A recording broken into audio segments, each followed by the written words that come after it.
ಎಲ್ಲರಿಗೂ ಗಣೇಶ ಚತುರ್ಥಿಯ ಹಾರ್ದಿಕ ಶುಭಾಶಯಗಳು. ಗಣಪತಿಗೆ ಗರಿಕೆನೆ ಶ್ರೇಷ್ಠ. 21 ಗರಿಕೆನ ಇಟ್ಟು ಗಣಪತಿ ಪೂಜೆ ಮಾಡ್ತಾರೆ. ನಾನು ಅದೇ ಗರಿಕೆನ ಬಳಸ್ಕೊಂಡು ಗಣಪತಿಗೆ ಡೆಕೋರೇಷನ್ ಕೂಡ ಮಾಡ್ತಾ ಇದ್ದೀನಿ. ಗೌರಿ ಹಬ್ಬಕ್ಕೆ ಬಣ್ಣ ತುಂಬಲಿಕ್ಕಾಗಲಿಲ್ಲ, ಅದಕ್ಕೆ ಇವತ್ತು ಬಣ್ಣ ತುಂಬಿ ರಂಗೋಲಿ ಬಿಡಿಸಿದ್ದೀನಿ. ಗಣೇಶನಿಗೆ ಪ್ರಿಯವಾದ ಕಡುಬು ಮಾಡಲಿಕ್ಕೆ ಹೆಸರು ಬೇಳೆ ಬೇಕು. ಮೊದಲು ಅದನ್ನು ನೆನೆ ಇಡ್ತಾ ಇದ್ದೀನಿ. ಅಮ್ಮ, ಕಡುಬು ಮಾಡೋದು ಹೇಗೆ ಹೇಳ್ಕೊಡಮ್ಮ. ಕಡುಬು ಮಾಡೋದು ಹೆಂಗೆ ಅಂದರೆ ಹೆಸರುಬೇಳೆ ನೆನೆಸ್ಬೇಕು. ನಮಗೆ ಎಷ್ಟು ಬೇಕಷ್ಟು. ಅದಕ್ಕೆ ಹೆಸರುಬೇಳೆ ನೆನೆದ ಮೇಲೆ ಅದಕ್ಕೆ ಕೊತ್ತಂಬರಿ ಸೊಪ್ಪು ಇದು ರುಬ್ಕೋಬೇಕು. ಅದಕ್ಕೆ ಜೀರಿಗೆ, ಅರಿಶಿನ ಕೊಂಬು, ಆಮೇಲೆ ಹಸಿಮೆಣಸಿನ್ಕಾಯಿ ಹಾಕಿ ಶುಂಠಿ ಅಷ್ಟು ಹಾಕ್ಕೊಂಡು ಒಂದು ಸ್ವಲ್ಪ ರುಬ್ಕೋಬೇಕು. ಆಮೇಲೆ ಅದರೊಳಗೆ ಹೆಸರುಬೇಳೆ ಹಾಕಿ ರುಬ್ಬಬೇಕು. ಹೆಸರುಬೇಳೆ ಹಾಕಿ ರುಬ್ಕೊಂಡು ಗಟ್ಟಿಗೆ ನೀರು ಹಾಕ್ಕೊಂಡು ರುಬ್ಕೋಬೇಕು. ಆಮೇಲೆ ಅದಕ್ಕೆ ರುಬ್ಕೊಂಡ್ಮೇಲೆ ಈ ಕೊತ್ತಂಬರಿ ಸೊಪ್ಪು, ಈರುಳ್ಳಿ, ಕೊತ್ತಂಬರಿ, ಇದು ಸಬ್ಬಾಕಿ ಸೊಪ್ಪು, ಹಸಿಮೆಣಸಿನ್ಕಾಯಿ ಅದರೊಳಗೆ ಹಾಕ್ಕೊಂಡಿರ್ತೀವಲ್ಲ ಅಷ್ಟನ್ನು ಹಾಕಿ ಕಲಿಸ್ಕೊಂಡು ಅಕ್ಕಿ ಮುದ್ದೆ ಮಾಡ್ಕೋಬೇಕು. ಅಕ್ಕಿ ಮುದ್ದೆ ಮಾಡ್ಕೊಂಡು ನಾರ್ಮಲ್ ಮುದ್ದೆ ಮಾಡೋಂಗೆ ಅಲ್ವಾ? ಅಕ್ಕಿ ಮುದ್ದೆ ಮಾಡ್ಕೋಬೇಕು. ರಾಗಿ ಮುದ್ದೆ ಮಾಡ್ತೀವಲ್ಲ ಆ ಥರ ಅದನ್ನು ಉಪ್ಪು ಹಾಕಿ ಅದನ್ನು ಮಾಡಿಕೊಂಡು ಇದನ್ನು ಹಿಂಗೆ ಕೈಯಲ್ಲಿ ಮುರಿಬೇಕು. ಅದನ್ನ ಅದರೊಳಗೆ ತುಂಬಿ ಬೇಯಿಸ್ಬೇಕಾಗಬೇಕು.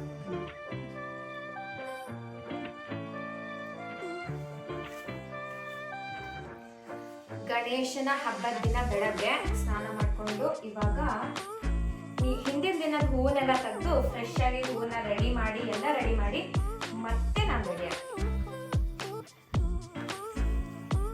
21 ಗರ್ಕೆನ 21 ಮಾಡ್ಕೊಂಡಿದ್ದೀನಿ. ಇದನ್ನ ಯೂಸ್ ಮಾಡಿ ನಾನು ಡೆಕೋರೇಷನ್ ಮಾಡ್ತೀನಿ.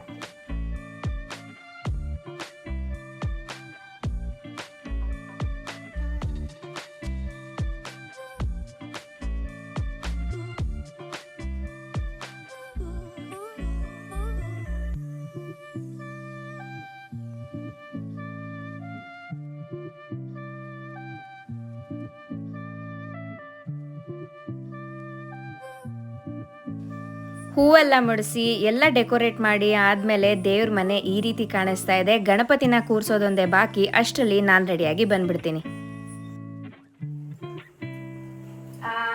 ನಾನು ರೆಡಿಯಾಗಿ ಬಂದಿದ್ದೀನಿ. ಇವಾಗ ಗಣೇಶನ್ ಕೂರಿಸೋದು. ಓಂ ಗಂ ಗಣಪತಯೇ ನಮಃ.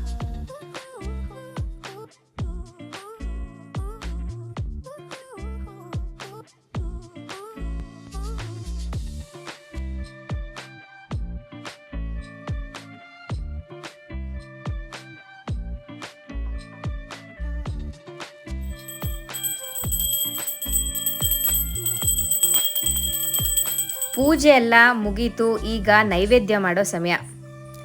ಈಗಲೇ ಫ್ರೆಶ್ ಆಗಿ ಮಡಿಯಿಂದ ಕರ್ಜಿಕಾಯನ್ನು ಮಾಡಿ ದೇವರಿಗೆ ನೈವೇದ್ಯನ ಇಡಬೇಕು. ಅದಕ್ಕೆ ರೆಸಿಪಿನ ಕ್ವಿಕ್ ಆಗಿ ತೋರಿಸ್ಬಿಡ್ತೀನಿ, ಬನ್ನಿ. ಒಂದು ಪ್ಯಾನಿಗೆ 1.5 ಕಪ್ಪಿನಷ್ಟು ಕಪ್ಪು ಎಳ್ಳನ್ನು ಹಾಕ್ಕೊಂಡು ಇದನ್ನು ಚಟಾಪಟ ಅನ್ನೋವರೆಗೂ ಹುರಿದು ಅದನ್ನು ಬೌಲಿಗೆ ಹಾಕ್ಕೊಳ್ತಾ ಇದ್ದೀನಿ. ಈಗ ಅದೇ ಪ್ಯಾನ್ಗೆ 1 ಕಪ್ಪಿನಷ್ಟು ಒಣ ಕೊಬ್ಬರಿಯನ್ನು ಹಾಕ್ಕೊಳ್ತೀನಿ. ಇದನ್ನು ಜಾಸ್ತಿ ಹುರಿಯೋ ಹಾಗಿಲ್ಲ, ಸ್ವಲ್ಪ ಬೆಚ್ಚಗಾದರೆ ಸಾಕಾಗತ್ತೆ.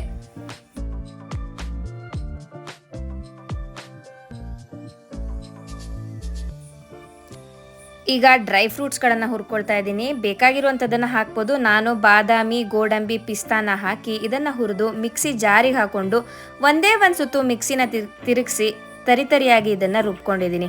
ಅದನ್ನು ಕೂಡ ಇದಕ್ಕೆ ಮಿಕ್ಸ್ ಮಾಡಿ 1/4 ಕಪ್ಪಿನಷ್ಟು ಬೆಲ್ಲನ ಹಾಕಿದ್ರೆ ಕರ್ಜಿಕಾಯಿ ಒಳಗಡೆ ಸ್ಟಫಿಂಗ್ ರೆಡಿ ಆಗೋಯ್ತು. ಈಗ ಇದನ್ನು ಮಾಡಿ ದೇವರಿಗೆ ನೈವೇದ್ಯವನ್ನು ಇಡ್ತೀನಿ.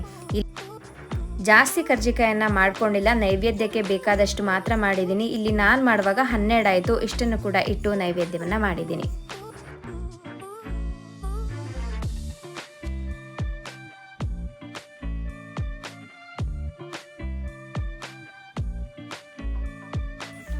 ಗಣಪತಿಯನ್ನ ಕೂರಿಸಿದ ಮೇಲೆ 3 ಪೂಜೆ ಆಗಲೇಬೇಕು. ಬೆಳಗ್ಗಿನ ಪೂಜೆಗೆ ಈ ರೀತಿ ಎಣ್ಣೆಲಿ ಕರೆದಿರೋ ಕರ್ಜಿಕಾಯನ್ನ ಮಾಡಿದ್ರೆ ಇನ್ನು ಸಂಜೆ ಪೂಜೆಗೆ ಹಬೇಲ್ ಬೇಯಿಸೋ ಕಡುಬನ್ನ ಮಾಡ್ತಾ ಇದ್ದೀನಿ. ಸಿಹಿ ಕಡುಬು, ಖಾರ ಕಡುಬು 2. ಅದನ್ನ ರೆಸಿಪಿ ನೋಡ್ಕೊಂಬರೋಣ ಬನ್ನಿ. ಕರಿ ಎಳ್ಳು 1.5 ಕಪ್ ಅಷ್ಟು ಹಾಕೊಳ್ತಾ ಇದ್ದೀನಿ.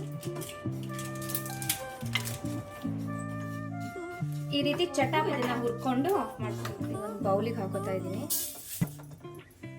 ಇದು ಸ್ವಲ್ಪ ಆರಿದ್ಮೇಲೆ ಇದನ್ನ ಮಿಕ್ಸಿ ಜಾರಿಗೆ ಹಾಕೊಳ್ತಾ ಇದ್ದೀನಿ.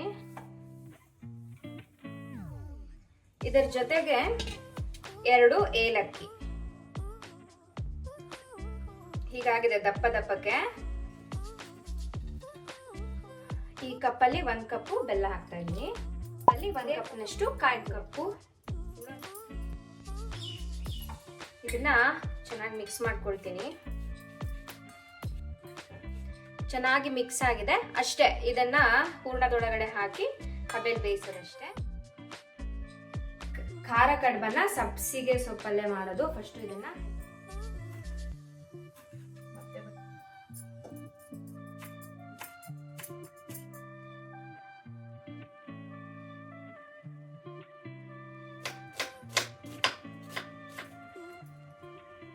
ಖಾರ ಕಡುಬಿಗೆ ಕೆಲವು ಸಾಮಗ್ರಿಗಳನ್ನ ರುಬ್ಕೊಳ್ಬೇಕು. ಒಂದೊಂದೇ ಹಾಕ್ತಾ ಹೋಗ್ತೀನಿ. 4 ಮೆಣಸಿನ್ಕಾಯಿ, ಹಸಿರು ಮೆಣಸಿನ್ಕಾಯಿ, 5 ಬೆಳ್ಳುಳ್ಳಿ, 1 ಇಂಚಿನಷ್ಟು ಶುಂಠಿ, 1 ಚಮಚದಷ್ಟು ಜೀರಿಗೆ, ಸ್ವಲ್ಪ ಅರಿಶಿನ. ಇದಿಷ್ಟನ್ನ ಒಂದು ಸುತ್ತು ರುಬ್ಬಿ ಮತ್ತೆ ಇದಕ್ಕೆ ನೆನೆಸಿ ಸೋಸಿಟ್ಕೊಂಡಿರುವಂತ ಹೆಸರು ಬೇಳೆಯನ್ನ ಹಾಕಿ ರುಬ್ಕೊಳ್ತೀನಿ.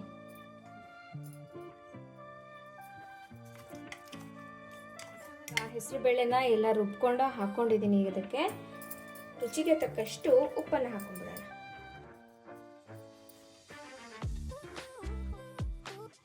ಕಾಯಿ ತುರಿಯನ್ನು ಹಾಕ್ಬೇಕು. ಇದಕ್ಕೆ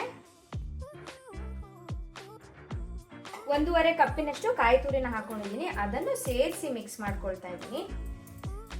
ಇದು ಜಸ್ಟ್ ಸ್ಟಫಿಂಗ್, ಒಳಗಡೆ ಹೂರ್ಣ. ಇದು ಅಕ್ಕಿ ಮುದ್ದೆ ಮಾಡ್ಕೊಳ್ಳೋಣ.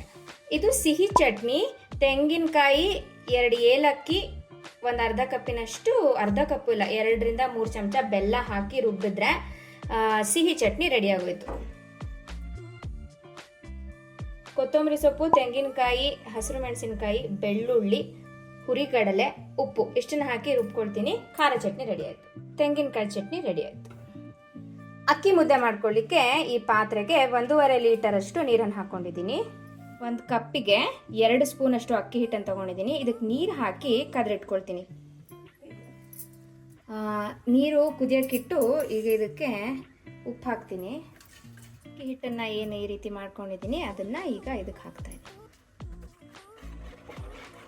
ಈಗ ಇದು ಕುದೀತಾ ಇದೆ. ಇದಕ್ಕೆ ಇವಾಗ ಅಕ್ಕಿ ಹಿಟ್ಟನ್ನು ಹಾಕಬೇಕು. ಅರ್ಧ kg ಅಷ್ಟು ಅಕ್ಕಿ ಹಿಟ್ಟು ಹಾಕ್ತಾರೆ.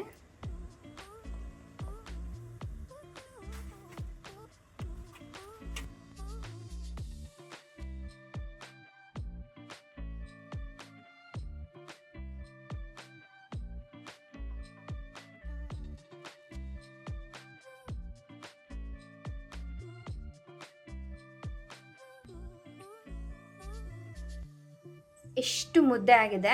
ಈಗ ಮುರಿಬೇಕು. ಸ್ಟೀಮರ್ಗೆ ಹಾಕಲಿಕ್ಕೆ ಬಾಳೆದೆಲೆನ ಒಂದು ಸ್ವಲ್ಪ ಹಿಂಗೆ ಸುತ್ಕೋತೀನಿ. ಇವಾಗ ಕಡುಬು ಮುರಿಯಕ್ಕೆ ಕೂತಿದ್ದೀನಿ. ಅಕ್ಕಿ ಹಿಟ್ಟು ಕೆಳಗೆ ಹಾಕ್ಕೊಂಡು ಸ್ಟಫಿಂಗ್ ಎಲ್ಲ ಇಟ್ಕೊಂಡಿದ್ದೀನಿ. ಮುದ್ದೆಯಲ್ಲಿ ಈ ರೀತಿ ಕಡುಬು ಮುರಿಬೇಕು. ಈ ರೀತಿ ಕಾಣಿಸುತ್ತೆ, ಹಿಂಗೆ ತೆಪ್ಪ ಶೇಪ್, ಬಟ್ಲು ಥರ ಬರುತ್ತೆ.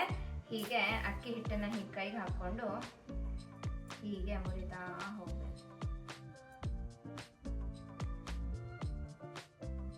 ನೋಡಿ ಈ ರೀತಿ ಶೇಪ್ ಬಂದಿದೆ. ಈಗ ಇದಕ್ಕೆ ಖಾರ ಕಡುಬಿನ ಸ್ಟಫಿಂಗ್ ಅನ್ನು ಹಾಕೊಳ್ತೀನಿ. ಈ ರೀತಿ ತುಂಬಿ ಇದನ್ನ ಲೈಟ್ ಆಗಿ ಪ್ರೆಸ್ ಮಾಡಿದ್ರೆ ಸಾಕು, ಮುಚ್ಕೊಂಡ್ಬಿಡತ್ತೆ. ಹಾಗೆ ಈ ತುದಿ ಮತ್ತೆ ಈ ತುದಿ ಓಪನ್ ಬಿಡಬೇಕು.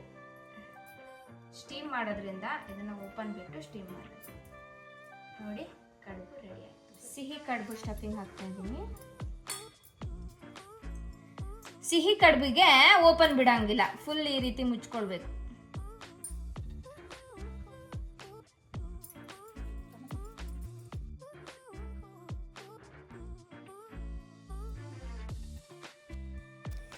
ಇದನ್ನ ನಮ್ಮ ಕಡೆ ಕಡುಬು ಮುರಿಯೋದು ಅಂತ ಹೇಳ್ತಾರೆ.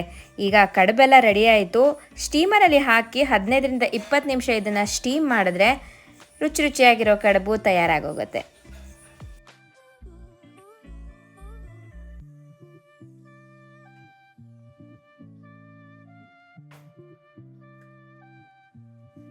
ನಾಳೆ ಬೆಳಗಿನ ನೈವೇದ್ಯಕ್ಕೆ 5 ತರ, ಅದರಲ್ಲಿ ಬಾಳೆಹಣ್ಣು, ಹಾಲು, ಜೇನುತುಪ್ಪ, ಡ್ರೈ ಫ್ರೂಟ್ ಮತ್ತೆ ಬೆಲ್ಲ ಇಷ್ಟನ್ನ ಹಾಕಿ ನಾಳೆ ಬೆಳಗ್ಗೆ ನೈವೇದ್ಯಕ್ಕಿಟ್ಟು ಮತ್ತೆ ಗಣಪತಿಯನ್ನ ಸಡ್ಲಿಸೋದು.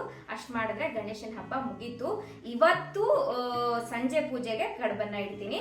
ಇದರಲ್ಲಿ 2 ಖಾರ ಕಡುಬು ಹಾಗೆ 3 ಸಿಹಿ ಕಡುಬನ್ನ ಇಟ್ಟು ನೈವೇದ್ಯ ಮಾಡ್ತೀನಿ. ಬನ್ನಿ ಕಡುಬು ಹೇಗಾಗಿದೆ ನೋಡೋಣ. ಹಬ್ಬದ ದಿನ ಮಾಡೋ ಕಡುಬು ಬೇರೆ ಯಾವತ್ತು ಮಾಡಿದ್ರೂ ಆ ರುಚಿನ ಕೊಡೋದಿಲ್ಲ. ಆದರೂ ಒಂದ್ಸತಿ ಈ ಕಡುಬನ್ನು ಟ್ರೈ ಮಾಡಿ ನೋಡಿ. ನನ್ನ ಫ್ರೆಂಡ್ಸ್ಗಂತೂ ಈ ಕಡುಬು ತುಂಬಾ ಫೇವ್ರೇಟು.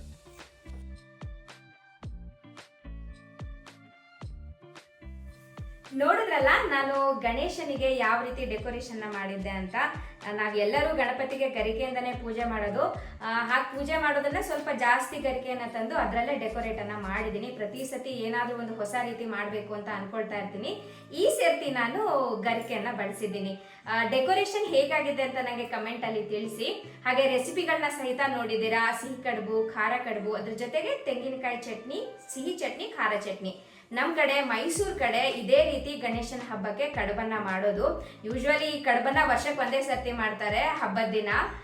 ಇಷ್ಟ ಆದವರು ಮಾಡ್ಕೊಂಡು ತಿನ್ಬೋದು. ಆದ್ರೂ ಸ್ಪೆಷಲ್ ಹಬ್ಬದ ದಿನ ಮಾಡೋದು ತುಂಬಾನೇ ಸ್ಪೆಷಲ್. ರೆಸಿಪಿ ಹೇಗಾಗಿದೆ ಅಂತ ತಿಳಿಸಾಗಿತ್ತು. ನಮ್ಮ ಮನೇಲಿ ಸಿಂಪಲ್ ಆಗಿ ಗಣೇಶ ಚತುರ್ಥಿ ಹಬ್ಬ, ಗೌರಿ ಹಬ್ಬನೂ ನೋಡಿದ್ದೀರಾ, ಗಣೇಶನ ಹಬ್ಬನೂ ನೋಡಿದ್ದೀರಾ. ಹೇಗಾಯ್ತು ಅಂತ ತಿಳಿಸೋದನ್ನ ಮಾತ್ರ ಮರಿಬೇಡಿ. ನಾನು ನಿಮ್ಮನ್ನ ಮುಂದಿನ ವಿಡಿಯೋದಲ್ಲಿ ಸಿಗ್ತೀನಿ. ಅಲ್ಲಿವರೆಗೂ ಎಲ್ರಿಗೂ ನಮಸ್ಕಾರ.